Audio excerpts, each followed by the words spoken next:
آہستہ آہستہ اس کے رگوں پے میں سکون اتر رہا تھا۔ ہر بار جب وہ سجدے میں جاتی تو دل چاہتا کہ سجدے سے اٹھے ہی نہ۔ ہر 2 نفل پڑھنے کے بعد اللہ سے اس کی زندگی کی دعائیں مانگ رہی تھی۔ وقت دھیرے دھیرے گزر رہا تھا۔ فجر کی اذان ہونے لگی۔ رات کیسے گزر گئی پتہ بھی نہیں چلا۔ سکون دل اللہ کو یاد کر کے ہی ملتا ہے۔ اسے کاشف کی بات یاد آئی۔ سچ کہا کاشف تم نے، آج میں نے بھی آزما لیا۔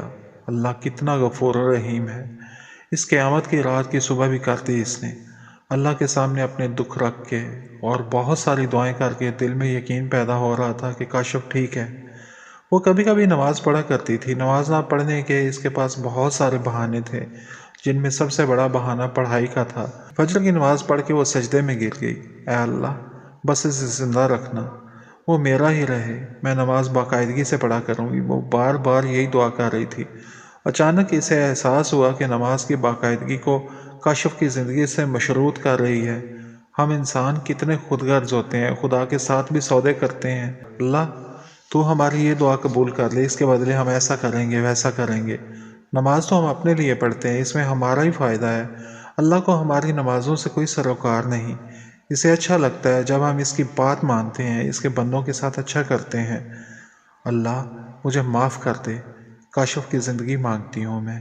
تیرے لیے ہر بات ممکن ہے، چاہے کاشف میرا نہ بھی ہو، لیکن میں اس کی زندگی چاہتی ہوں۔ اللہ اس گنہگار کی دعا قبول کر لے۔ میں کوئی شرط نہیں رکھتی، مجھے اور کچھ نہیں چاہیے، بس اسے اپنی حفظ و امان میں رکھنا۔ لاہور جانے کا ارادہ کئی دن سے تھا، لیکن ہر بار کوئی نہ کوئی کام آڑے آ جاتا تھا۔ اس دن کاشف نے پکا ارادہ کر لیا کہ آج وہ ضرور جائے گا۔ موٹر وے پہ گاڑی ڈالتے ہی اس نے سانگز پلے کر دیے۔ لانگ ڈرائیو کا اسے تب بھی مزہ آتا تھا جب اس کا پسندیدہ میوزک چل رہا ہوتا۔ اکثر جب اس کا موڈ آف ہوتا تو گاڑی موٹر وے پہ لے آتا اور جب تک موڈ نہ ٹھیک ہو جاتا گھومتا ہی رہتا۔ ہنا کیا کر رہی ہوگی، وہ سوچ رہا تھا۔ اب تک تو وہ گھر پہنچ چکی ہوگی، وہ اسے دور ہو رہا تھا۔ جیسے جیسے اپنے شہر سے فاصلہ بڑھ رہا تھا وہ اداس ہو رہا تھا۔ میوزک بھی اچھا نہیں لگ رہا تھا، یہ اداسی کیوں؟ لیکن وہ اس اداسی کا سبب جاننے سے قاصر تھا۔ اس کا دل نہیں کر رہا تھا کہ یونیورسٹی جائے، لیکن پھر اس امید پہ چل پڑی کہ شاید کاشف وہاں آیا ہو، اس کے بارے میں کچھ پتہ چل سکے۔ یونیورسٹی پہنچ کے اس نے کاشف کے ڈپارٹمنٹ کی کچھ اسٹوڈنٹ سے پوچھا، لیکن انہوں نے کاشف کو آج نہیں دیکھا تھا۔ اس نے فون پہ کال کی لیکن نمبر بند تھا۔ وہ اسے ڈھونڈنے لگی۔ ایک بار پہلے بھی وہ اسے ڈھونڈ رہی تھی اور وہ مل نہیں رہا تھا۔ کافی دیر وہ پھرتی رہی لیکن وہ نظر نہ آیا۔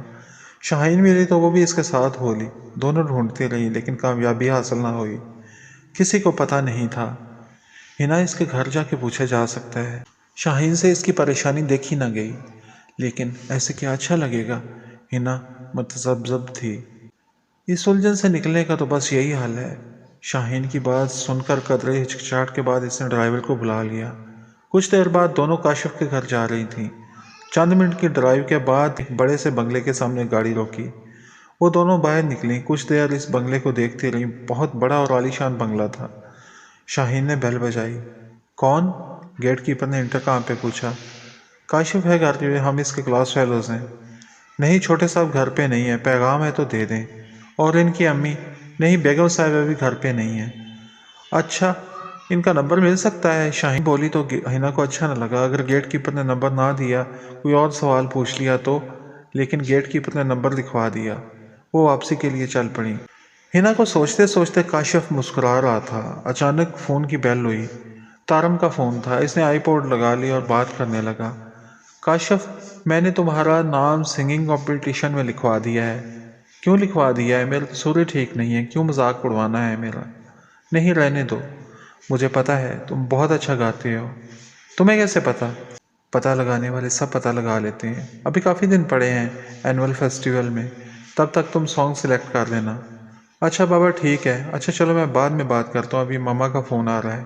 تارم کی کال بند کر کے اس نے ماما کی کال ریسیو کی۔ روڈ پہ رش تھا، لوگ اکٹھے ہو رہے تھے، ہاتھوں میں بینر اٹھائے۔ اف اب پتہ نہیں کتنی دیر لگ جائے گی۔ کیا ہوا بیٹا؟ ماما شاید کوئی احتجاج ہو رہا ہے، روڈ پہ کافی رش ہے، میں پتہ کرتا ہوں۔ وہ گاڑی سے باہر نکلا، پولیس بھی کھڑی تھی۔ وہ ایک پولیس والے کے پاس گیا۔ کب تک روڈ کھلے گا؟ کیا پتہ سر، مذاکرات ہو رہے ہیں ابھی۔ پولیس والے کا جواب سن کے وہ پلٹا ہی تھا کہ اچانک ایک زوردار دھماکہ ہوا۔ شدید گرمی، دل کی دھڑکن جیسے رک گئی۔ وہ مر رہا ہے، بس یہی آخری احساس تھا۔ اس کا ذہن تاریکیوں میں ڈوبتا چلا گیا۔